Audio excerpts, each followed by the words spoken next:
ಸರ್ವೇ ಜನ ಸುಖಿನೋ ಭವಂತು. ಎಲ್ಲರಿಗೂ ಕನ್ನಡ ಟೀಚರ್ಸ್ ಟಿವಿ ಚಾನಲ್ಗೆ ಸ್ವಾಗತ. ಮಕ್ಕಳೇ, ನಾವಿವತ್ತು ಒಂದು ಹೊಸ ಪದ್ಯವನ್ನ ಪರಿಚಯಿಸಿಕೊಳ್ಳೋಣ. ಅದಕ್ಕಿಂತ ಮುಂಚಿತವಾಗಿ ನಾನು ಒಂದು ಚಿಕ್ಕ ಕತೆ ಹೇಳೋದಕ್ಕೆ ಇಷ್ಟಪಡ್ತೇನೆ. ಆ ಕತೆ ಭಾಗಶಃ ನೀವೆಲ್ಲ ಚಿಕ್ಕ ಮಕ್ಕಳಿದ್ದಾಗಲೇ ಕೇಳಿರ್ತೀರ. ಜಂಬದ ಅಜ್ಜಿ ಅಂತ ಒಂದು ಅಜ್ಜಿ ಕೋಳಿ ಸಾಕಿದ್ಲು, ಹುಂಜನ ಸಾಕಿದ್ಲು. ಆ ಹುಂಜ ಕೂಗ್ತಾ ಇತ್ತು, ಊರಿನವರೆಲ್ಲ ಎದ್ದು ತಮ್ಮ ಕೆಲಸಗಳನ್ನ ಮಾಡ್ಕೊಳ್ತಾ ಇದ್ರು. ಈಗಿರ್ಬೇಕಾದ್ರೆ ಆ ಅಜ್ಜಿಗೆ ಜಂಬ ಬರುತ್ತೆ. ನನ್ನ ಕೋಳಿ ಕೂಗೋದ್ರಿಂದಲೇ ಇವರು ಇಷ್ಟೆಲ್ಲ ಎದ್ದು ಕೆಲಸ ಮಾಡ್ತಾ ಇರೋದು. ನನ್ನ ಕೋಳಿ ಇಲ್ದಿದ್ರೆ ನನ್ನ ಬೆಲೆ ಏನು ಅಂತ ಇವ್ರಿಗೆ ಗೊತ್ತಾಗುತ್ತೆ. ನನ್ನ ಕೋಳಿ ಇಲ್ದಿದ್ರೆ ಆ ಕೋಳಿ ಬೆಲೆ ಏನು ಅಂತ ಗೊತ್ತಾಗುತ್ತೆ, ನನ್ನ ಬೆಲೆ ಏನು ಅಂತ ಗೊತ್ತಾಗುತ್ತೆ ಅಂತ ಹೇಳ್ಬಿಟ್ಟು ಜಂಬದಿಂದ ಏನ್ ಮಾಡ್ತಾಳೆ, ಒಂದ್ ದಿವಸ ಆ ಕೋಳಿ ಅಂದ್ರೆ ಆ ಹುಂಜವನ್ನ ಹಿಡಿದುಕೊಂಡು ಹೋಗ್ತಾಳೆ. ಬೆಳಿಗ್ಗೆನೆ ಎದ್ದು ಯಾವುದೋ ಒಂದು ಬೆಟ್ಟಕ್ಕೆ ಹೋಗಿ ಕುಳಿತುಕೊಳ್ತಾಳೆ. ಮಾಮೂಲಿ ದಿನಂಪ್ರತಿ ಸೂರ್ಯೋದಯ ಆಗುತ್ತೆ, ಬೆಳಕಾಗತ್ತೆ, ಜನ ಎಲ್ಲ ಎದ್ದೇಳ್ತಾರೆ, ತಮ್ಮ ಕೆಲಸಗಳನ್ನ ಮಾಡ್ಕೊಳ್ತಾ ಇರ್ತಾರೆ. ಮತ್ತೆ ವಾಪಸ್ ಬಂದಾಗ ಆ ಅಜ್ಜಿಗೆ ತನ್ನ ಗರ್ವ ಇಳಿದೋಗುತ್ತೆ. ಈ ಪ್ರಪಂಚಕ್ಕೆ ಎಲ್ಲರೂ ಬೇಕು, ಆದ್ರೆ ಯಾರು ಅನಿವಾರ್ಯರಲ್ಲ. ಈ ಸತ್ಯ ಪ್ರತಿಯೊಬ್ಬರಿಗೂ ಗೊತ್ತಿರುತ್ತೆ. ಅದ್ರ ಮೂಲಕವಾಗಿ ಅಜ್ಜಿಯ ಜಂಬ ಏನೋ ಇಳಿತು. ಅದ್ರ ಜೊತೆಗೆ ಇನ್ನೊಂದು ಸಂದೇಶನೂ ಇದೆ. ಏನಪ್ಪಾ ಅಂತಂದ್ರೆ, ಈ ಕಾಲ ಅನ್ನೋದು ಯಾರಿಗೂ ಕಾಯೋದಿಲ್ಲ. ಕಾಲ ಅಂತಂದ್ರೆ ನಿರಂತರವಾಗಿ ಚಲಿಸ್ತಾ ಇರುತ್ತೆ. ನಿರಂತರವಾಗಿ ಸಾಗೋದೇ ಅದರ ಒಂದು ಜೀವಂತಿಕೆ, ಚಲನಶೀಲತೆಯೇ ಅದರ ಗುಣ. ಕಾಲದ ಗುಣ ಏನು? ನಿರಂತರವಾಗಿ ಸಾಗ್ತಾ ಇರೋದೇ ಒಂದು ಕಾಲದ ಗುಣ. ಆ ಕಾಲದ ನಿರಂತರ ಚಲನೆ ಏನಿದೆ, ಆ ಚಲನೆಯ ಮುಂದೆ ಎಂಥ ಪ್ರಭಾವಶಾಲಿಯಾದ್ರೂ ಕೂಡ ತಲೆ ಬಾಗ್ಲೇಬೇಕಾಗತ್ತೆ. ಬಡವ, ಶ್ರೀಮಂತ, ಪ್ರಭಾವಶಾಲಿ ಯಾರೇ ಆಗಿರ್ಲಿ, ಕಾಲದ ಮುಂದೆ ಎಲ್ಲರೂ ಸಮಾನರು. ಅದು ಹೇಳದಂತೆ ನಾವೆಲ್ಲ ಕೇಳಬೇಕಾಗತ್ತೆ. ಇದು ವಾಸ್ತವಿಕ ಸತ್ಯ. ಅದನ್ನ, ಕಾಲವನ್ನ ಒಂದು ಹಕ್ಕಿಗೆ ಹೋಲಿಸಿ ಅಥವಾ ಸಮೀಕರಿಸಿ ಕವಿ ಇಲ್ಲಿ ಕಾಲವನ್ನ ನೋಡೋ ಪ್ರಯತ್ನವನ್ನು ಮಾಡಿದ. ಆ ಪದ್ಯನೇ ಹಕ್ಕಿ ಹಾರುತ್ತಿದೆ ನೋಡಿದಿರಾ? ಮಕ್ಕಳೇ, ನೀವೆಲ್ಲ ಚಿಕ್ಕ ಮಕ್ಕಳಿದ್ದಾಗ ಆಕಾಶದ ಎತ್ತರಕ್ಕೆ ಸಾಲಾಗಿ ಹಾರುತ್ತಾ ಇದ್ದಂತ ಹಕ್ಕಿಗಳನ್ನು ನೋಡಿ ಆನಂದ ಪಟ್ಟಿದೀವಿ. ಬೆಳ್ಳಕ್ಕಿ ನನ್ನುಂದ್ರ ಕೊಡ್ತೀನಿ, ನಿನ್ನುಂದ್ರ ಕೊಡು ಅಂತ ಹೇಳ್ಬಿಟ್ಟು ಅದೇನೋ ಒಂದ್ ರೀತಿ ಭಾವನಾತ್ಮಕವಾಗಿ ಮಾತು ಕೂಡ ಆಡಿದ್ವಿ. ಆದ್ರೆ ಇಲ್ಲಿ ಕವಿ ಆ ಹಕ್ಕಿಯ ಹಾರುವಿಕೆಯನ್ನ ಕಾಲದ ಸಾಗುವಿಕೆಗೆ ಸಮೀಕರಿಸುವ ಪ್ರಯತ್ನವನ್ನ ಮಾಡಿದ್ದಾರೆ. ಇದ್ರ ಜೊತೆಗೇನೆ ಹಕ್ಕಿ ಹೇಗೆ ಆಡ್ತಾ ಹೊಸ ಪರಿಸರವನ್ನ ಸೇರ್ತಾ ಹೋಗುತ್ತೋ, ಒಂದ್ ಕಡೆಯಿಂದ ಮತ್ತೊಂದ್ ಕಡೆಗೆ ಸಾಗ್ತಾ ಹೋಗುತ್ತೋ, ಹಾಗೆ ಕಾಲ ಕೂಡ ನಿರಂತರವಾಗಿ ಹಲವಾರು ಮಾರ್ಪಾಟುಗಳನ್ನ ಮಾಡ್ತಾ ಮುಂದೆ ಸಾಗುತ್ತೆ ಅನ್ನೋದೇ ಇದರ ಒಂದು ಆಶೆ. ಅದ್ರ ಜೊತೆಗೆ ಈ ಕವನ ಮೂಡಿದಾಗ ಒಂದು ಸ್ವತಂತ್ರ ಚಳುವಳಿ ನಡೀತಾ ಇತ್ತು. ಬ್ರಿಟಿಷರ ಸಾಮ್ರಾಜ್ಯಶಾಹಿ ನೀತಿಯಿಂದ ಪಾರಾಗುವ ಹೋರಾಟಗಳೆಲ್ಲ ನಡೀತಾ ಇತ್ತು, ಸ್ವತಂತ್ರ ಚಳುವಳಿಗಳು ನಡೀತಾ ಇತ್ತು. ಆದ್ರೆ ಅದೇ ಶಾಶ್ವತವಾಗಿರಲ್ಲ, ಮುಂದೆ ಸಾಕಷ್ಟು ಬದಲಾವಣೆಗಳು ಆಗ್ತವೆ ಅಂತ ಕವಿ ಸೂಚಿಸಬೇಕಾಗಿತ್ತು. ಅದಕ್ಕೆ ಈ ಕವನದ ಮೂಲಕ ಒಂದು ಭರವಸೆಯನ್ನ ಬೇಂದ್ರೆ ಅವರು ಈ ಹಾಡಿನ ಮೂಲಕ, ಈ ಭಾವಗೀತೆಯ ಮೂಲಕ ಕಟ್ಟಿಕೊಟ್ಟಿದ್ದಾರೆ. ಅಪಾರವಾದಂತಹ ಕಾವ್ಯದ ಜಗತ್ತಿನಲ್ಲಿ ಸೃಷ್ಟಿಕರ್ತ ಯಾರಪ್ಪ ಅಂತಂದ್ರೆ ಅದು ಕವಿ. ಎಲ್ಲ ಮನುಷ್ಯರು ಕವಿ ಆಗ್ಲಿಕ್ಕೆ ಸಾಧ್ಯ ಇಲ್ಲ, ಆದ್ರೆ ಎಲ್ಲ ಕವಿ ಮನಸ್ಸು ಎಲ್ಲರಲ್ಲೂ ಇರುತ್ತೆ. ಕವಿಗೆ ಅಚೇತನ ವಸ್ತುಗಳನ್ನ ಚೇತನವಾಗಿಸುವಂತಹ ಶಕ್ತಿ ಇರುತ್ತೆ. ಎಷ್ಟೋ ಜನ ಕವಿಗಳು ಲಕ್ಷ್ಮೀ ಪುತ್ರರಲ್ಲ, ಕಡು ಬಡತನದಲ್ಲೇ ಮುಳುಗಿ ಸತ್ತವರು ಕೂಡ ಇದ್ದಾರೆ, ಅದರಲ್ಲೇ ಒದ್ದಾಡ್ದವರು ಕೂಡ ಇದ್ದಾರೆ, ಹೇಗೋ ಈಜಿ ದಡ ಸೇರಿದವರು ಕೂಡ ಇದ್ದಾರೆ. ಎಷ್ಟೋ ಜನ ಬೆಂಕಿಯಲ್ಲಿ ಅರಳಿರುವ ಹೂವಾಗಿದ್ದಾರೆ, ಕೆಲವರು ಆ ಬೆಂಕಿಯಲ್ಲಿ ಬೆಂದು ಹೋಗಿದ್ದಾರೆ. ಇಂಥ ಅನೇಕ ಜನ ಕವಿಗಳನ್ನ ನಾವು ನಮ್ಮ ನಮ್ಮ ಕನ್ನಡ ಸಾಹಿತ್ಯದಲ್ಲಿ ಮತ್ತೆ ನಾನಾ ಭಾಷಾ ಸಾಹಿತ್ಯಗಳಲ್ಲಿ ನೋಡಿದೆ. ಅಂತ ಬೆಂದು ಹೋದಂತಹ ಕವಿಗಳಲ್ಲಿ, ಜೀವನದ ಜಂಜಾಟದಲ್ಲಿ, ಜೀವನದ ಹೊಡೆತಗಳಲ್ಲಿ ಬಹಳಷ್ಟು ಪೆಟ್ಟು ತಿನ್ನಂತಹ ಕವಿಗಳಲ್ಲಿ ನಮ್ಮ ಜ್ಞಾನಪೀಠ ಪುರಸ್ಕೃತ ಕವಿಯಾದಂತಹ ದ.ರಾ. ಬೇಂದ್ರೆಯವರು ಕೂಡ ಒಬ್ರು. ದ.ರಾ. ಬೇಂದ್ರೆ, ದತ್ತಾತ್ರೇಯ ರಾಮಚಂದ್ರ ಬೇಂದ್ರೆ. ಮಕ್ಕಳೇ, ಬೇಂದ್ರೆಯವರ ಹೆಸರು ಎಲ್ಲರೂ ಕೇಳಿದ್ರು. ಕನ್ನಡ ಕಾವ್ಯಲೋಕದಲ್ಲಿ ಕಾವ್ಯಲೋಕದ ಗಾರುಡಿಗ ಅಂತ ಹೇಳ್ಬಿಟ್ಟು ನಾವು ಬೇಂದ್ರೆಯವರನ್ನ ಕರಿತೀವಿ. ಹಾಗೇನೆ ಇವರು ಪ್ರಸಿದ್ಧಿಯನ್ನ ಪಡೆದಿರ್ತಕ್ಕಂಥವ್ರು. ಕನ್ನಡದಲ್ಲಿ ಅಪರೂಪದ ಕವಿಗಳಲ್ಲಿ ಅಪರೂಪದ ಕವಿ ನಮ್ಮ ದತ್ತಾತ್ರೇಯ ರಾಮಚಂದ್ರ ಬೇಂದ್ರೆ. ಕನ್ನಡಿಗರನ್ನ ನಿಜವಾಗಿಯೂ ಭಾವಲೋಕದ ರಸಯಾತ್ರೆಗೆ ಒಯ್ದಂತಹ ಕವಿ ನಮ್ಮ ದತ್ತಾತ್ರೇಯ ರಾಮಚಂದ್ರ ಬೇಂದ್ರೆ. ಅವರ ವೈವಿಧ್ಯವಾದಂತಹ ನಿರೂಪಣೆ ಎಂಥವರನ್ನು ಬೆರಗೊಳಿಸುತ್ತೆ. ಅವರ ಕಾವ್ಯಗಳಲ್ಲೇ ಒಂದು ರೀತಿ ಹೊಸ ಆಯಾಮಗಳಿರೋದನ್ನು ನಾವು ನೋಡ್ತೀವಿ. ಏಕೆಂದ್ರೆ ಬೆಂಕಿಯಲ್ಲಿ ಅರಳಿದ ಹೂ ನಮ್ಮ ಬೇಂದ್ರೆ. ಕಣ್ಣೆದುರಿಗೆ ಸಾವು ಅನ್ನೋದು ಅವರೆದುರಿಗೆ ಮಾಡಿದಂತಹ ರುದ್ರ ನರ್ತನವನ್ನ ಮತ್ಯಾವ ಕವಿ ಎದುರಿಗೂ ಮಾಡಿರೋದಕ್ಕೆ ಸಾಧ್ಯ ಇಲ್ಲ. ಅದೇ ರೀತಿ ಮರಣ ಮೃದಂಗವನ್ನ ಮತ್ತೆ ಯಾವ ಕವಿಯೂ ಕೂಡ ಕೇಳಿರೋದಕ್ಕೆ ಸಾಧ್ಯ ಇಲ್ಲ. ಅಷ್ಟು ನೋವುಂಡಂತಹ, ಬೆಂಕಿಯಲ್ಲಿ ಅರಳಿದಂತಹ ಕವಿ ನಮ್ಮ ದತ್ತಾತ್ರೇಯ ರಾಮಚಂದ್ರ ಬೇಂದ್ರೆ. ಇವರು ಹುಟ್ಟಿದ್ದು 1896 ಜನವರಿ 31 ಧಾರವಾಡದ ಸಾಧನಕೇರಿಯಲ್ಲಿ ಇವರು ಜನಿಸ್ತಾರೆ. ಪ್ರಾರಂಭದಲ್ಲಿ ಪ್ರೌಢಶಾಲಾ ಅಧ್ಯಾಪಕರಾಗಿ ಸೇವೆಗೆ ನಿಯೋಜನೆಗೊಳ್ತಾರೆ. ಇದೆಲ್ಲ ಅವರಿಗೆ ಅವರ ಪರಿಚಯ ಪಠ್ಯದಲ್ಲಿದೆ. ಅದ್ರ ಜೊತೆಗೆ ಇವರ ಅಂತರಂಗದ ಜೀವನದ ಕೆಲವೊಂದು ನೋವುಗಳನ್ನ ನಾನು ನಿಮ್ಮ ಹತ್ರ ಹಂಚ್ಕೊಡೋದಕ್ಕೆ ಬಯಸ್ತೇನೆ. ಇವರಿಗೆ 6 ಜನ ಮಕ್ಕಳು. ಆ 6 ಜನ ಮಕ್ಕಳು, ಅದ್ರ ಜೊತೆಗೆ ಇವರ ತಂದೆ ತಾಯಿಯರನ್ನ ಕಣ್ಮುಂದೆನೆ ಕಳ್ಕೊಂಡಂತಹ ದುಃಖವನ್ನ ಸಹಿಸಿಕೊಂಡಂತಹ ಕವಿ ನಮ್ಮ ಬೇಂದ್ರೆ. ಎನ್ನ ಬಾಡೆನಗಿರಲಿ ಅದರ ಹಾಡನ್ನಷ್ಟೇ ನೀಡುವನು ರಸಿಕ ನಿನಗೆ ಎಂದು ಆದರ್ಶವನ್ನ, ಅವರ ನೋವನ್ನ ಹಾಡಿನ ಮೂಲಕನೇ ಹೇಳಿ ಆದರ್ಶವನ್ನ ಬರೆದಂತಹ ಕವಿ ನಮ್ಮ ದ.ರಾ. ಬೇಂದ್ರೆಯವರು. ಅನೇಕರು ಹೇಳ್ತಾರೆ, ಬೇಂದ್ರೆಯವರನ್ನು ಕಂಡ ತಕ್ಷಣ ಬೆಂದರೆ ಬೇಂದ್ರೆಯಾದನು.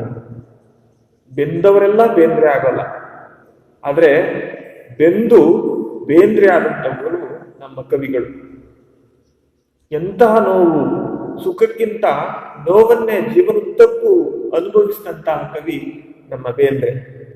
ಮಕ್ಕಳನ್ನ ಕಳೆದುಕೊಂಡಂತಹ ದುಃಖ ದುಮ್ಮಾನಗಳನ್ನೇ ಅನುಭವಿಸಿದಂಥವರು ಬೇಂದ್ರೆ ಅವರು. ಎದೆಯುದ್ದ ಬೆಳೆದಂತಹ ಪದವೀಧರ ಮಗ ಸತ್ತಾಗ ಆ ಪ್ರೀತಿಯ ತಂದೆಗಾದಂತಹ ನೋವು ಅಷ್ಟಿಷ್ಟಲ್ಲ. ಅವನ್ನ ತಮ್ಮ ಕಾವ್ಯದಲ್ಲಿ ಹೇಳ್ಕೊಂಡಿದ್ದಾರೆ. ಎದೆಯ ಹತ್ತಿರ ಹೆಗಲದೆತ್ತರ ಬೆಳೆದು ಬೆಂಬಲವಾಗುತ್ತಾ ಉಲ್ಕೆ ಉಳುಕಿದ ಹಾಗೆ ಗಳಗಳನೆ ಕಳಚುವರೆ ತೆರೆಯಲಾರೆನು ಮರೆಯಲಾರೆನು ದೈವವಿತ್ತ ಕಷ್ಟವ ಮಗುವೆ ಕಣ್ಮರೆಯಾದ ನಗುವೆ ಮನವು ಮರೆಯಲು ಸಾಧ್ಯವೇ ಹಾರಿಸಿದ ಪಟ ಹರಿದುಕೊಂಡೇ ಹೋಗುವಂತೆ ಅನುಭವ ಅಂತ ತಮ್ಮ ಕಾಗದಲ್ಲಿ ಬರೀತಾರೆ. ಅಷ್ಟೇ ಅಲ್ಲ, ಇನ್ನೊಂದು ಸಾರಿ ಹೆಂಡತಿಗೆ ಹೆರಿಗೆ ಆದಾಗ ಆ ಮಗು ವಿಧಿಯ ಕೈವಾಡ ಎನ್ನುವಂತೆ ಆ ಮಗು ಸಾವನ್ನಪ್ಪುತ್ತೆ. ಆಗ ಆ ಸ್ಥಳಕ್ಕೆ ಹೋದಂತಹ ಬೇಂದ್ರೆ ತನ್ನ ಮಡದಿಯನ್ನ ಕೈ ಹಿಡ್ಕೊಂಡು ಅವಳ ಕಡೆ ನೋಡ್ತಾ ಇರ್ಬೇಕಾದ್ರೆ ಒಂದು ರೀತಿ ಅಸಹಾಯಕ ಭಾವನೆಯಿಂದ ಹೆಂಡತಿ ಬೇಂದ್ರೆ ಕಡೆ ನೋಡ್ತಾರೆ. ಆಗ ಮೂಡಿದಂತಹ ಸಾಲುಗಳೇ ನೀ ಹಿಂಗ ನೋಡಬೇಡ ನನ್ನ. ಅದ್ಭುತವಾದಂತಹ ಭಾವಗೀತೆಯ ರಚನೆಯಲ್ಲಿ ಎತ್ತಿದಂತಹ ಕೈ ನಮ್ಮ ಬೇಂದ್ರೆಯವರು. ಬಡತನ, ಸಾವು, ನೋವು, ನಿರುದ್ಯೋಗ ಈ ಎಲ್ಲ ತಾಪಗಳಲ್ಲಿ ಬೆಂದಂತಹ ಬೇಂದ್ರೆ ಮಾಗಿದಂತಹ ಜೀವನ. ಕೊನೆಗಾಲದಲ್ಲಿ ರಾಜ್ಯ ಸರ್ಕಾರದಿಂದ 250 ರೂಗಳ ಮಾಸಾಶನ ಘೋಷಣೆ ಆಗುತ್ತೆ. ಅದನ್ನ ಕೇಳಿದಂತಹ ಬೇಂದ್ರೆಯವರ ಪತ್ನಿ, ಇನ್ನೇನು ಸಮಾಧಾನದಿಂದ ನಾನು ಕಣ್ಮುಚ್ತೀನಿ, ನಿಮಗೊಂದು ಅನ್ನದ ಮಾರ್ಗ ಆಯ್ತಲ್ಲ ಅಂತ ಹೇಳ್ಬಿಟ್ಟು ಹೇಳ್ತಾರಂತೆ. ಅಷ್ಟು ಬಡತನ ಬೇಂದ್ರೆಗಿತ್ತು. ಸಾಹಿತ್ಯದಲ್ಲಿ ಸಿರಿತನ, ಜೀವನದಲ್ಲಿ ಬಡತನ ಅನುಭವಿಸಿದಂಥವರು ನಮ್ಮ ಬೇಂದ್ರೆಯವರು. ಬೇಂದ್ರೆಯವರು ಅಂಬಿಕಾತನೆಯ ದತ್ತ ಅನ್ನುವ ಕಾವ್ಯನಾಮದಿಂದ ಹೆಚ್ಚಾಗಿ ಗುರುತಿಸಿಕೊಂಡರು. ಅಂಬಿಕೆ ಬೇಂದ್ರೆಯವರ ತಾಯಿ. ಅಂಬಿಕೆಯ ಪ್ರೀತಿಯ ಪುತ್ರನಾದ್ರಿಂದ ತಮ್ಮನ್ನ ತಾವೇ ನಾನು ಅಂಬಿಕಾತನೆಯ ದತ್ತ ಅಂತ ಹೇಳ್ಬಿಟ್ಟು ಕರ್ಕೊಂಡಂತವರು. ಇವರ ಜೀವನದಲ್ಲಿ ಪ್ರೌಢಶಾಲಾ ಅಧ್ಯಾಪಕರಾಗಿ, ಸೊಲ್ಲಾಪುರದ ರಾಜಾರಾಮ್ ಕಾಲೇಜಿನಲ್ಲಿ ಕನ್ನಡ ಅಧ್ಯಾಪಕರಾಗಿ, ಬಾನುಲಿ ಕೇಂದ್ರದಲ್ಲಿ ಸಲಹೆಗಾರರಾಗಿ, ಈ ರೀತಿ ಅನೇಕ ಕ್ಷೇತ್ರಗಳಲ್ಲಿ ಗುರುತಿಸಿಕೊಂಡಂತವರು ಬೇಂದ್ರೆ ಅವರು. ಸಾಹಿತ್ಯ ಕೃಷಿ ಬಹಳ ಉತ್ಕೃಷ್ಟವಾಗಿ ಮಾಡಿದಂಥವರು ಬೇಂದ್ರೆ ಅವರು. ಅವರ ಗರಿ, ಕೃಷ್ಣಕುಮಾರಿ, ಉಯ್ಯಾಲೆ, ಸಖಿಗೀತ, ನಾದಲೀಲೆ, ಮೇಘದೂತ, ಗಂಗಾವತರಣ, ಸೂರ್ಯಪಾನ, ಸಾಹಿತ್ಯದ ವಿರಾಟ್ ಸ್ವರೂಪ, ನಗೆ ಹೊಗೆ, ನಾನಾ ಕೃತಿಗಳನ್ನ, ಉತ್ಕೃಷ್ಟ ಕೃತಿಗಳನ್ನ ನಮ್ಮ ಕನ್ನಡ ಸಾಹಿತ್ಯಕ್ಕೆ ಇವರು ನೀಡಿದ್ದಾರೆ. ಅದರ ಜೊತೆಗೆ ಇವರಿಗೆ ಕೇಂದ್ರ ಸಾಹಿತ್ಯ ದೊರಕಿಸಿಕೊಟ್ಟಂತಹ ಕೃತಿ ಅರಳು ಮರಳು. ಯಾರೋ ಅಂದ್ರೆ 60 ವರ್ಷಕ್ಕೆ ಅರಳು ಮರಳು ಅಂತಾರೆ. ಯಾರೋ ಬೇಂದ್ರೆ ಅವ್ರನ್ನ ಕೇಳಿದ್ರಂತೆ, ಏನಿದು ಅರಳು ಮರಳು ಅಂತ, ಈ ವಯಸ್ಸಂದ್ರೆ ಹಾಗೆ ತಾನೇ ಅರಳು ಮರಳು ಅಂತ ಕೇಳಿದ್ರಂತೆ. ಅದಕ್ಕೆ ಬೇಂದ್ರೆ ಹೇಳಿದ್ರಂತೆ, ಅಪ್ಪ ಇದು ಅರಳೋ ಮರಳು ಅಲ್ಲ, ಮರಳಿ ಅರಳು ಅಂತ ಸಾಹಿತ್ಯ ಭಾವ, ಸದಾ ಸಾಹಿತ್ಯಕ್ಕೆ ತುಡಿಯುವ ಮನ ಬೇಂದ್ರೆ ಅವರದಾಗೆ. ಇವರಿಗೆ ಜ್ಞಾನಪೀಠ ಲಭಿಸಿದೆ, ಜೊತೆಗೆ ಪದ್ಮಶ್ರೀ ಪುರಸ್ಕಾರ ಸಿಕ್ಕಿದೆ. 1943ರಲ್ಲಿ ಶಿವಮೊಗ್ಗದಲ್ಲಿ ನಡೆದಂತ 27ನೆಯ ಕನ್ನಡ ಸಾಹಿತ್ಯ ಸಮ್ಮೇಳನದ ಅಧ್ಯಕ್ಷತೆಯನ್ನ ಕೂಡ ಬೇಂದ್ರೆ ಅವರು ವಹಿಸಿದ್ರು. ನಮ್ಮ ಕಣ್ಮುಂದೆ ಇವತ್ತು ಬೇಂದ್ರೆ ಇಲ್ಲದೆ ಇರಬಹುದು. ಅವರು ಭಾವ ಮಿಡಿತದ ಎಷ್ಟೋ ಭಾವಗೀತೆಗಳನ್ನ ನಾವು ಇವತ್ತಿಗೂ ಕೂಡ ಮನಸ್ಸಿನಲ್ಲಿ ಗುರುತ್ತಾ ಇರ್ತೀವಿ. ನಮ್ಮ ಆಂತರ್ಯಕ್ಕೆ ಇಳಿದು ಅಂತರಂಗವನ್ನ ಕಲಕುವಂತಹ ಶಕ್ತಿ ಯಾವುದಕ್ಕಾದ್ರೂ ಇದೆಯಪ್ಪ ಅಂತಂದ್ರೆ ಅದು ಭಾವಗೀತೆಗಳಿಗೆ. ಭಾವಗೀತೆ ಹೆಚ್ಚು ಜನಪ್ರಿಯ ಸಂಗೀತ ಪ್ರಕಾರ, ಸಂಗೀತದ ಹಾಡುಗಳಪ್ಪ ಅಂತಂದ್ರೆ ಅವು ಭಾವಗೀತೆಗಳು. ಅಂತ ಭಾವಗೀತೆಯೊಂದನ್ನ ನಿಮ್ಗೆ ಪಠ್ಯವಾಗಿ 10ನೇ ತರಗತಿಯ 2ನೇ ಪದ್ಯವಾಗಿ ಇಟ್ಟಿದ್ದಾರೆ. ಆ ಪದ್ಯವೇ ಹಕ್ಕಿ ಹಾರುತ್ತಿದೆ ನೋಡಿದಿರಾ. ಮಕ್ಕಳೇ, ಹಾಗಾದ್ರೆ ಪದ್ಯಕ್ಕೆ ಹೋಗೋಣ. ಇರುಳಿರುಳಳಿದು ದಿನ ದಿನ ಬೆಳಗ್ಗೆ, ಸುತ್ತಮುತ್ತಲು ಮೇಲಕ್ಕೆ ಕೆಳಗೆ. ಇರುಳಿರುಳಳಿದು ದಿನ ದಿನ ಬೆಳಗ್ಗೆ, ಸುತ್ತಮುತ್ತಲು ಮೇಲಕ್ಕೆ ಕೆಳಗೆ. ಗಾವುದ ಗಾವುದ ಗಾವುದ ಮುಂದೆ, ಎವೆ ತೆರೆ ದಿಕ್ಕುವ ಹೊತ್ತಿನ ಒಳಗೆ. ಹಕ್ಕಿ ಹಾರುತ್ತಿದೆ ನೋಡಿದಿರಾ, ಹಕ್ಕಿ ಹಾರುತ್ತಿದೆ ನೋಡಿದಿರಾ, ಹಕ್ಕಿ ಹಾರುತ್ತಿದೆ ನೋಡಿದಿರಾ, ಹಕ್ಕಿ ಹಾರುತ್ತಿದೆ ನೋಡಿದಿರಾ. ಇರುಳಿರುಳಳಿದು ದಿನ ದಿನ ಬೆಳಗ್ಗೆ, ಸುತ್ತಮುತ್ತಲು ಮೇಲಕ್ಕೆ ಕೆಳಗೆ. ಗಾವುದ ಗಾವುದ ಗಾವುದ ಮುಂದೆ, ಎವೆ ತೆರೆದಿಕ್ಕುವ ಒತ್ತಿನ ಒಳಗೆ. ಹಕ್ಕಿ ಹಾರುತ್ತಿದೆ ನೋಡಿದಿರಾ. ಮಕ್ಕಳೇ, ನಾನು ಆಗ್ಲೇ ಹೇಳಿದಂತೆ ಇದು ಹಕ್ಕಿ. ಹಕ್ಕಿ ಅಂದ್ರೆ ಕಾಲದ ಹಕ್ಕಿ ಅಂತ ನಾವು ತಿಳ್ಕೋಬೇಕು. ಸಹಜವಾದ ಹಕ್ಕಿ ಅದರ ಹಾರುವಿಕೆ, ಅದರ ಕ್ರಿಯೆಗಳನ್ನ ಕಾಲದ ಹಕ್ಕಿಗೆ, ಕಾಲಕ್ಕೆ ಹೋಲಿಸಿ ಹೇಳಿರುವಂತಹ ಪದ್ಯ ಈ ಹಕ್ಕಿ ಹಾರುತ್ತಿದೆ ನೋಡಿದಿರ. ಇರುಳು, ಇರುಳು ಅಂತಂದ್ರೆ ರಾತ್ರಿ. ಇರುಳುಗಳು ಅಳಿದು, ಇರುಳುಗಳು ಇಲ್ಲದಂತಾಗಿ ದಿನ ದಿನ ಬೆಳಗ್ಗೆ, ರಾತ್ರಿ ಮುಗಿದ ತಕ್ಷಣ ಬೆಳಿಗ್ಗೆ ಆಗತ್ತೆ. ಸುತ್ತಮುತ್ತಲು ಮೇಲಕ್ಕೆ ಕೆಳಗೆ. ನಮ್ಮ ಸುತ್ತಮುತ್ತ, ಆಚೆ ಈಚೆ ಎಲ್ಲ ಕಡೆ ಇದು ನೈಜವಾಗಿ ನಮ್ಮ ಕಣ್ಣಿಗೆ ದರ್ಶನ ಆಗುತ್ತೆ. ಕತ್ತಲಾಗತ್ತೆ, ಮತ್ತೆ ಬೆಳಿಗ್ಗೆ ಆಗತ್ತೆ, ಬೆಳಕಾಗತ್ತೆ. ಕತ್ತಲಾಗುತ್ತೆ, ರಾತ್ರಿ ಆಗುತ್ತೆ, ಮತ್ತೆ ಬೆಳಿಗ್ಗೆ ಆಗತ್ತೆ. ಇಂಥ ಎಲ್ಲ ದಿನಗಳು ಉರುಳ್ತಾ ಉರುಳ್ತಾ ಉರುಳ್ತಾ ಮುಂದೆ ಸಾಗ್ತಾ ಇರ್ತಾರೆ. ಮಕ್ಕಳೇ, ಸಮಯ ಅಂದ ತಕ್ಷಣ ನಮಗೆ ಗಡಿಯಾರ ಅಂತ ನೆನಪು ಬರುತ್ತಲ್ವಾ? ಆದ್ರೆ ನಾವು ಸಮಯಕ್ಕೆ ಮಾಡಿಕೊಂಡಂತಹ ಸಾಧನ ಮಾತ್ರ ಗಡಿಯಾರ. ಗಡಿಯಾರನೇ ಸಮಯ ಅಲ್ಲ. ಪ್ರಕೃತಿ ತನ್ನ ಕೆಲಸವನ್ನ ನಿರಂತರವಾಗಿ ಮಾಡ್ತಾ ಮಾಡ್ತಾ, ತನ್ನ ಕ್ರಿಯೆಯನ್ನ ನಿರಂತರವಾಗಿ ಮಾಡ್ತಾ ಮಾಡ್ತಾ ಸಾಕ್ತಾ ಇದೆ. ಭೂಮಿ ಸುತ್ತುತ್ತಾ ಸುತ್ತಾ ಒಂದು ಸುತ್ತೋದಿಕ್ಕೆ ಒಂದು ದಿನ, ಸಂಪೂರ್ಣ ಸೂರ್ಯನನ್ನ ಸುತ್ತಿ ಬರೋದಿಕ್ಕೆ ಒಂದು ವರ್ಷ ಕಾಲವನ್ನು ತೆಗೆದುಕೊಳ್ಳುತ್ತೆ. ಅದು ಸಮಯ. ಅದು ನಿರಂತರವಾಗಿ ಆ ಕ್ರಿಯೆ ನಡೀತಾನೆ ಇರುತ್ತೆ. ಎಷ್ಟೋ ಇರುಳುಗಳು ಇಲ್ಲದಂತಾಗಿದ್ದಾವೆ, ಇರುಳುಗಳು ಕಳೆದಿದ್ದಾವೆ, ಹಗಲು ಬಂದಿದೆ. ಇದು ನಮ್ಮ ಕಣ್ಣಿಗೆ ಸುತ್ತ ಮುತ್ತ ಮೇಲೆ ಕೆಳಗೆ ಎಲ್ಲ ಗೋಚರ ಆಗ್ತಾ ಇದೆ. ಗಾವುದ ಗಾವುದ ಗಾವುದ ಮುಂದೆ. ಗಾವುದ ಅಂತಂದ್ರೆ ದೂರವನ್ನ ಅಳೆಯುವ ಪ್ರಮಾಣ. ನಾವೀಗೆಲ್ಲ ಕಿಲೋಮೀಟರ್ ಲೆಕ್ಕದಲ್ಲಿ ಹೇಳ್ತೀವಿ. ಮುಂಚೆ ಎಲ್ಲ ಗಾವುದ ಅಂತ ಕರೀತಾರೆ. ಗಾವುದ ಗಾವುದ ಗಾವುದ ಮುಂದೆ ಹಾರ್ತಾ ಹಾರ್ತಾ ದೂರ ದೂರ ದೂರ ಹಕ್ಕಿ ಸಾಗ್ತಾ ಇದೆ ಅನ್ನೋ ಅರ್ಥಕ್ಕೆ ಇದನ್ನ ಕವಿ ಬಳಸ್ಕೊಂಡಿದ್ದಾರೆ.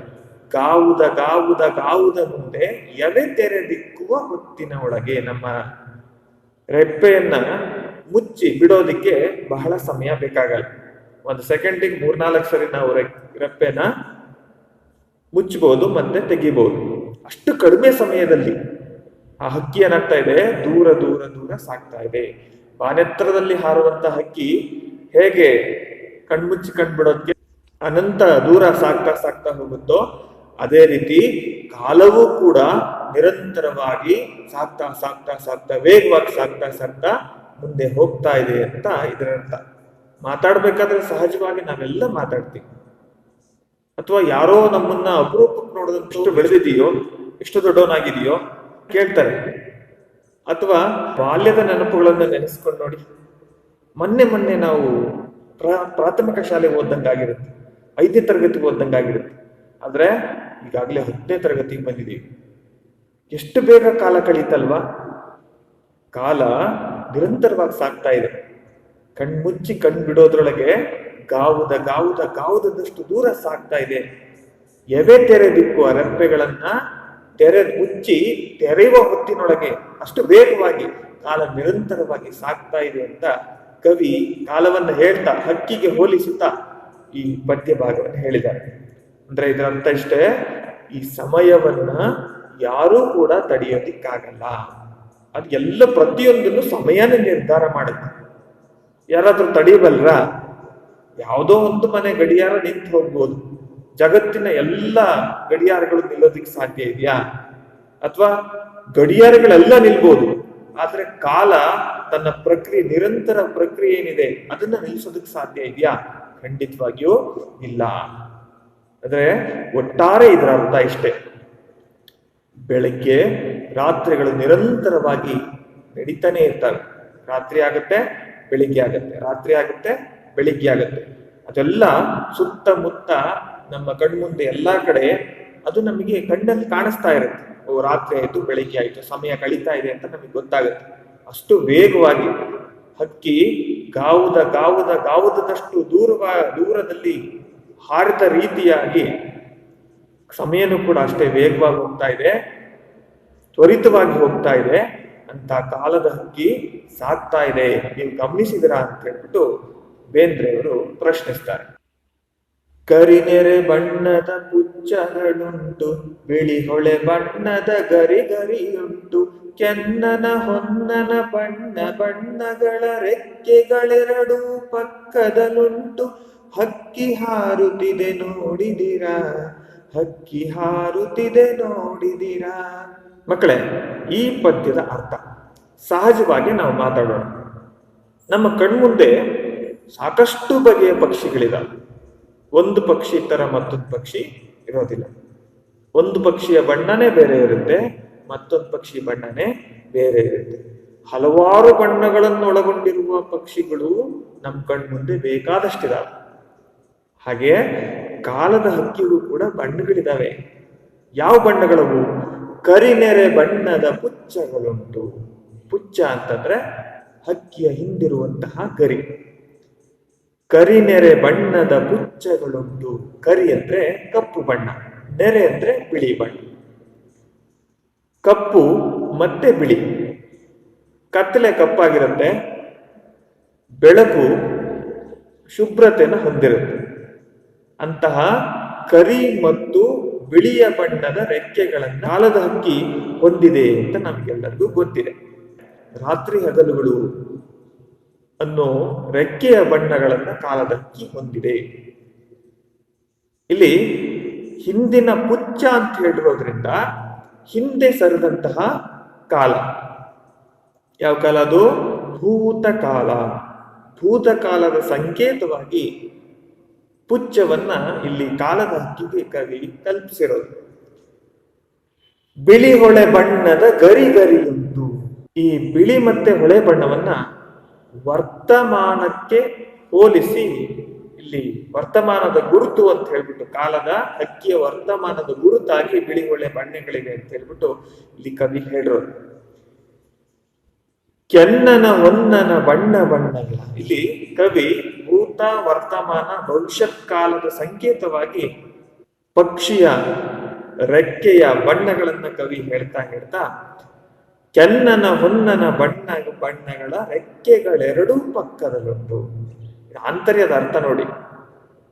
ಕೆನ್ನನ ಅಂದ್ರೆ ಕೆಂಪಾದ ಬಣ್ಣ, ಹೊನ್ನನ ಅಂದ್ರೆ ಹೊನ್ನಿನ ಬಣ್ಣ, ಬಂಗಾರದ ಬಣ್ಣ. ಇವನ್ನು ಕೂಡ ಪ್ರತಿನಿತ್ಯ ನಾವು ನಿಸರ್ಗದಲ್ಲಿ ನೋಡ್ತಾ ಹೋಗ್ತೀವಿ. ಕೆಂಪಾದ ಬಣ್ಣವನ್ನ ಸೂರ್ಯಾಸ್ತದ ಸಮಯದಲ್ಲಿ ನಾವು ನೋಡ್ತೀವಿ. ಅದೇ ರೀತಿ ಹೊನ್ನಿನ ಬಣ್ಣವನ್ನ ಸೂರ್ಯೋದಯದ ಸಮಯದಲ್ಲಿ ನಾವು ನೋಡ್ತೀವಿ. ಅಂತ ಎಲ್ಲ ಬಣ್ಣಗಳನ್ನ ಕಾಲದ ಹಕ್ಕಿ ಹೊಂದಿದೆ. ರೆಕ್ಕೆಗಳೆರಡೂ ಪಕ್ಕದಲ್ಲುಂಟು. ಯಾವ ಬಣ್ಣ? ಕೆಂಪಾದ ಮತ್ತೆ ಬಂಗಾರದ ಬಣ್ಣದ ರೆಕ್ಕೆಗಳನ್ನ ಕಾಲದ ಹಕ್ಕಿ ಹೊಂದಿದೆ. ಅಂತ ಹಕ್ಕಿ, ಕಾಲದ ಹಕ್ಕಿ ಹಾರ್ತಾ ಇದೆ, ನೀವು ನೋಡಿದಿರಾ ಅಂತ ಕವಿ ಇಲ್ಲಿ ಬೇಂದ್ರೆ ಅವರು ಪ್ರಶ್ನಿಸಿದ್ದಾರೆ. ಒಟ್ಟಾರೆಯಾದಂತಹ ಅರ್ಥ ಇಷ್ಟೇ. ಕಾಲದ ಹಕ್ಕಿ ಕರಿ ಮತ್ತೆ ಬಿಳಿಯದಾದಂತಹ ಬಣ್ಣದ ಪುಚ್ಚಗಳನ್ನು ಹೊಂದಿದೆ. ಭೂತಕಾಲದ ಸೂಚಕವಾಗಿ ಬಿಳಿ ಹೊಳೆ ಬಣ್ಣದ ಗರಿಯನ್ನು ಹೊಂದಿದೆ. ವರ್ತಮಾನ ಕಾಲದ ಸೂಚಕವಾಗಿ ಮತ್ತೆ ಭವಿಷ್ಯತ್ ಕಾಲದ ಸೂಚಕವಾಗಿ ಕೆಂಪಾದ ಬಣ್ಣ, ಹೊನ್ನಿನ ಬಣ್ಣಗಳನ್ನ ಕಾಲ ಹೊಂದಿದೆ. ಅಂತ ಬಣ್ಣಗಳನ್ನ ಹೊಂದಿರುವ ಕಾಲದ ಹಕ್ಕಿ ಚಲಿಸ್ತಾ ಇದೆ, ನೀವು ಗಮನಿಸಿದಿರಾ ಅಂತ ಹೇಳ್ಬಿಟ್ಟು ಕವಿ ಇಲ್ಲಿ ಪ್ರಶ್ನಿಸ್ತಾರೆ. ಪದ್ಯಕ್ಕೆ ಹೋಗೋಣ. ನೀಲ ಮೇಘ ಮಂಡಲ ಸಮಬಣ್ಣ, ಮುಗಿಲಿಗೆ ರೆಕ್ಕೆಗಳೊಡೆದವೋ ಅಣ್ಣ. ಚಿಕ್ಕೆಯ ಮಾಲೆಯ ಸೆಕ್ಕಿಸಿಕೊಂಡು ಸೂರ್ಯ ಚಂದ್ರರನು ಮಾಡಿದೆ ಕಣ್ಣ. ಹಕ್ಕಿ ಹಾರುತ್ತಿದೆ ನೋಡಿದಿರಾ, ಹಕ್ಕಿ ಹಾರುತ್ತಿದೆ ನೋಡಿದಿರಾ. ಈ ಸಾಲುಗಳ ಅರ್ಥ ನೋಡಿ. ನೀಲ ಮೇಘ ಮಂಡಲ ಸಮಬಣ್ಣ. ಬೇಂದ್ರೆ ಅವರು ಈ ಪದ್ಯದಲ್ಲಿ ಕಾಲದ ವೈಶಾಲ್ಯತೆಯನ್ನು ಕುರಿತು ತಿಳಿಸ್ತಾ ಹೋಗ್ತಾರೆ, ಕಾಲದ ವ್ಯಾಪ್ತಿಯನ್ನು ಕುರಿತು ತಿಳಿಸ್ತಾ ಹೋಗ್ತಾರೆ. ಕಾಲ ಎಲ್ಲವನ್ನು ಒಳಗೊಂಡಿದೆ. ಆಕಾಶ, ಮೋಡ, ಸಮಸ್ತ ಭೂಮಂಡಲ ಎಲ್ಲ ಬಣ್ಣಗಳಿಗೆ ಸಮನಾಗಿ ಕಾಲ ಸಾಗ್ತಾ ಇದೆ. ಇಲ್ಲಿ ಸಮತೆ ಇದೆ, ಸಮಾನತೆ ಇದೆ. ಹಕ್ಕಿಯ ರೆಕ್ಕೆ ಮೂಡಿದಾಗ ಹೇಗೆ ಅದು ಹಾರಿ ಹೋಗುತ್ತೋ ಹಾಗೆ ಕಾಲ ಅನ್ನೋ ಹಕ್ಕಿ ಇಡೀ ಮುಗಿಲನ್ನೇ ರೆಕ್ಕೆಯನ್ನ ಮಾಡಿಕೊಂಡು ಅನಂತವಾಗಿ ಹಾರಿ ಹೋಗ್ತಾ ಇದೆ ಅಂತ ಹೇಳ್ಬಿಟ್ಟು ಇಲ್ಲಿ ಕವಿ ಹೇಳ್ತಾರೆ. ಏಕಪ್ಪ ಅಂತಂದ್ರೆ ಇಡೀ ಚಿಕ್ಕೆಯ ಮಾಲೆ ಅಂದ್ರೆ ನಕ್ಷತ್ರದ ಮಾಲೆಗಳನ್ನ ತನ್ನ ಕೊರಳಿಸಿಕೊಂಡು ಸೂರ್ಯ ಚಂದ್ರರನ್ನೇ ಕಣ್ಣಾಗಿಸಿಕೊಂಡು, ಈಗ ಕಾಲದ ಹಕ್ಕಿಯ ಕಣ್ಣುಗಳು ಯಾವುವು? ಕಾಲ ನಿರಂತರವಾಗಿ ಸಾಗುವುದನ್ನ ಕಣ್ಣಾರೆ ಕಂಡಂತವ್ರು ಯಾರು? ಸೂರ್ಯಚಂದ್ರರು. ಹಾಗಾಗಿ ಸೂರ್ಯಚಂದ್ರರೇ ಕಾಲದ ಹಕ್ಕಿಯ ಕಣ್ಣುಗಳು ಅಂತ ಹೇಳ್ಬಿಟ್ಟು ಇಲ್ಲಿ ಕವಿ ಹೇಳಿರೋದು. ಒಟ್ಟಾರೆಯಾದ ಅರ್ಥ, ನೀಲ ಮೇಘ ಮಂಡಲದ ಸಮಾನವಾದಂತಹ ಬಣ್ಣವನ್ನ ಕಾಲದ ಹಕ್ಕಿ ಹೊಂದಿದೆ. ಸಮಸ್ತ ಮುಗಿಲೆ ಅದರ ರೆಕ್ಕೆಗಳು. ಮುಗಿಲಿನ ಮೇಲಿರುವ ಚಿಕ್ಕೆಯ ಮಾಲೆಯೇ ಅದರ ಅಲಂಕಾರ. ಸೂರ್ಯ ಚಂದ್ರರೇ ಕಾಲದ ಹಕ್ಕಿಯ ಕಣ್ಣುಗಳು ಅಂತ ಹೇಳಿರೋದನ್ನ ನಾವಿಲ್ಲಿ ಗಮನಿಸಬಹುದು. ಮುಂದಿನ ಸಾಲುಗಳು: ರಾಜ್ಯದ ಸಾಮ್ರಾಜ್ಯದ ತೆನೆ ಒಕ್ಕಿ ಮಂಡಲ ಗಿಂಡಲಗಳ ಗಡ ಮುಕ್ಕಿ ತೇಲಿಸಿ ಮುಳುಗಿಸಿ ಖಂಡ ಖಂಡಗಳ ಸಾರ್ವಭೌಮರ ನೆತ್ತಿಯ ಕುಕ್ಕಿ ಹಕ್ಕಿ ಹಾರುತ್ತಿದೆ ನೋಡಿದಿರಾ, ಹಕ್ಕಿ ಹಾರುತ್ತಿದೆ ನೋಡಿದಿರಾ. ಈ ಪದ್ಯದ ಸಾಲುಗಳನ್ನು ಗಮನಿಸಿದ್ರೆ, ರಾಜ್ಯದ ಸಾಮ್ರಾಜ್ಯದ ತೆನೆ ಒಕ್ಕಿ. ಮಕ್ಕಳೇ, ನಾವೆಲ್ಲ ಇತಿಹಾಸವನ್ನ ಅಭ್ಯಾಸ ಮಾಡ್ತೀವಿ. ಅನಾಗರಿಕತೆಯಿಂದ ಮನುಷ್ಯ ನಾಗರಿಕತೆ ಅಂತ ವಾದ. ನೀವು ಮನುಷ್ಯನ ಉಗಮ ವಿಕಾಸಗಳನ್ನೆಲ್ಲ ನೋಡ್ತೇವೆ.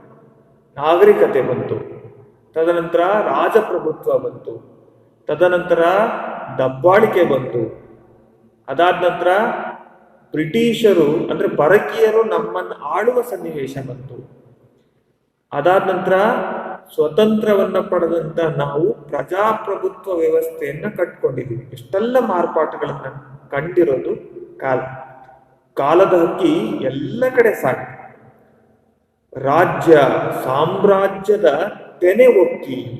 ಸಹಜವಾಗಿ ಹಕ್ಕಿಗಳೇನ್ ಮಾಡ್ತಾವಪ್ಪ ಅಂತಂದ್ರೆ, ಎಲ್ಲಾದ್ರೂ ಒಬ್ಬ ರೈತ ಬೆಳೆದಿರ್ತಕ್ಕಂಥ ಬೆಳೆಗಳ ಮೇಲೆ ದಾಳಿ ಮಾಡ್ತಾರೆ. ಜೋಳ ಅಥವಾ ಇನ್ಯಾವುದೇ ನವಣೆ, ಸಜ್ಜೆ ಮುಂತಾದ ಧಾನ್ಯಗಳನ್ನ ಹಾಕಿದನಪ್ಪ ಅಂತಂದ್ರೆ ಅದನ್ನ ಕಾಯ್ದಕ್ಕೆ ಹೋಗ್ಬೇಕು ರೈತ. ಹೋಗದೆ ಇದ್ರೆ ಹಕ್ಕಿಯ ಗುಂಪುಗಳೇ ದಾಳಿ ಮಾಡಿ ಧಾನ್ಯಗಳನ್ನೆಲ್ಲ ತಿಂದು ಹೋಗ್ಬಿಡ್ತಾರೆ. ಅದೇ ರೀತಿ ಈ ಕಾಲದ ಹಕ್ಕಿ ಏನಿದೆ, ಈ ಕಾಲದ ಹಕ್ಕಿ ರಾಜ್ಯ ಮತ್ತೆ ಸಾಮ್ರಾಜ್ಯಗಳೆನ್ನುವ ತೆನೆಯನ್ನ ಹೊಕ್ಕಿದೆ. ಮಂಡಲ ಗಿಂಡಲಗಳನ್ನ ಗಡಮುಕ್ಕಿ. ಆ ಪಕ್ಷಿಗಳಿಗೂ ಆತಂಕ ಇರುತ್ತೆ. ಸಹಜವಾಗಿ ನಾವು ಹೇಳ್ಬೇಕಪ್ಪ ಅಂದ್ರೆ, ಪಕ್ಷಿಗಳೇನ್ ಮಾಡ್ತವೆ, ಎಲ್ಲಿ ಬಂದು ನಮ್ಮ ಆಹಾರಕ್ಕೆ ಯಾರಾದ್ರೂ ತೊಂದರೆ ಕೊಡ್ತಾರ ಅಂತ ಹೇಳ್ಬಿಟ್ಟು ಬೇಗನೆ ಗಬಗಬ ತಿಂದು ಮತ್ತೆ ಹಾರೋಗ್ತವೆ. ಅದೇ ರೀತಿ ಕಾಲದ ಹಕ್ಕಿ ಖಂಡಗಳನ್ನ ಮಂಡಲ ಮತ್ತೆ ಗಿಂಡಲವನ್ನ ಗಬಗಬನೆ ತಿಂದು ಹಾಕಿದೆ. ಎಷ್ಟೋ ಸಾಮ್ರಾಜ್ಯಗಳು ಮೆರೆದಿದ್ದಾವೆ, ಎಷ್ಟೋ ಸಾಮ್ರಾಜ್ಯಗಳು ಅಧಪತನವಾಗಿ ಹೋಗಿದ್ದಾವೆ, ಸಂಪೂರ್ಣ ನಾಶವಾಗಿ ಹೋಗಿದ್ದಾವೆ. ರಾಜ್ಯದ ಸಾಮ್ರಾಜ್ಯದ ತೆನೆ ಒಕ್ಕಿ ಮಂಡಲ ಗಿಂಡಲ ಗಳಗಡ ಮುಕ್ಕಿ ತೇಲಿಸಿ ಮುಳುಗಿಸಿ ಖಂಡಗಳ. ಎಷ್ಟೋ ಸಾಮ್ರಾಜ್ಯ, ಎಷ್ಟೋ ಖಂಡಗಳು ತೇಲಿದಾವೆ, ಪ್ರಖ್ಯಾತಿಯನ್ನ ಪಡೆದಿದ್ದಾವೆ, ಹೆಸರಾಗಿದ್ದಾವೆ, ಸುತ್ತ ತನ್ನ ಪ್ರಭಾವವನ್ನು ಬೀರಿದಾವೆ. ಎಷ್ಟೋ ಖಂಡಗಳು ಸಂಪೂರ್ಣವಾಗಿ ಶೋಷಣೆಗೆ ಒಳಗಾಗಿದ್ದಾವೆ. ತೇಲಿಸಿ ಮುಳುಗಿಸಿ ಖಂಡ, ಇದೆಲ್ಲ ಯಾವುದರಿಂದ ಸಾಧ್ಯ ಆಯಿತು? ಕಾಲದ ಮಹಿಮೆಯಿಂದ ಸಾಧ್ಯ ಆಯಿತು. ಎಷ್ಟೋ ಖಂಡಗಳು ಉದಯಿಸಿದಾವೆ, ಎಷ್ಟೋ ಖಂಡಗಳು ಸಂಪೂರ್ಣ ನಶಿಸಿ ಹೋಗಿದ್ದಾವೆ. ಸಾರ್ವಭೌಮರ ನೆತ್ತಿಯ ಕುಕ್ಕಿ. ಈ ಪ್ರಪಂಚವನ್ನೇ ನಾನು ಗೆಲ್ತೀನಿ, ಈ ಪ್ರಪಂಚಕ್ಕೆ ನನ್ನ ಪರಾಕ್ರಮವನ್ನು ತೋರಿಸ್ತೀನಿ, ಈ ಪ್ರಪಂಚವನ್ನೇ ಆಳ್ತೀನಿ ಅಂತ ಹೊರಟಂತಹ ಎಷ್ಟೋ ಸಾರ್ವಭೌಮರು ಈ ಕಾಲಗರ್ಭದಲ್ಲಿ ಅವಸಾನವಾಗಿ ಹೋಗಿದ್ದಾರೆ. ಈ ಕಾಲಗರ್ಭದಲ್ಲಿ ನಶಿಸಿ ಹೋಗಿದ್ದಾರೆ. ಕಾಲ ಯಾರನ್ನೂ ಬಿಟ್ಟಿಲ್ಲ, ಕಾಲಕ್ಕೆಲ್ಲರೂ ಒಂದೇ ಅಂತಂತಹ ಸಾರ್ವಭೌಮರೇ ಸಂಪೂರ್ಣವಾಗಿ ನೆತ್ತಿಯ ಕುಕ್ಕು ಅಂತಂದ್ರೆ ಅಂತವರು ಕೂಡ ಮಣ್ಣಲ್ಲಿ ಮಣ್ಣಾಗಿ ಹೋಗಿದ್ದಾರೆ. ಇಲ್ಲಿ ಯಾವುದು ಶಾಶ್ವತವಲ್ಲ. ಪರಿವರ್ತನೆ ಅನ್ನೋದು ಜಗದ ನಿಯಮ. ಕಾಲ ಅನ್ನೋದು ಬದಲಾವಣೆಯನ್ನು ತಂದೆ ತರುತ್ತೆ, ಬದಲಾವಣೆ ಆಗೇ ಆಗುತ್ತೆ ಅನ್ನೋದರ ಸೂಚಕವಾಗಿ ಈ ಪದ್ಯ ಇರೋದು. ಮಕ್ಕಳೇ, ಭಾಗ 2 ಈ ವಿಡಿಯೋ ಕೆಳಗಿನ ಡಿಸ್ಕ್ರಿಪ್ಷನ್ ಲಿಂಕ್ನಲ್ಲಿದೆ. ನೀವು ಅದನ್ನು ಕ್ಲಿಕ್ ಮಾಡೋದ್ರ ಮೂಲಕ ಭಾಗ 2 ನೋಡ್ಬೋದು. ಧನ್ಯವಾದಗಳು.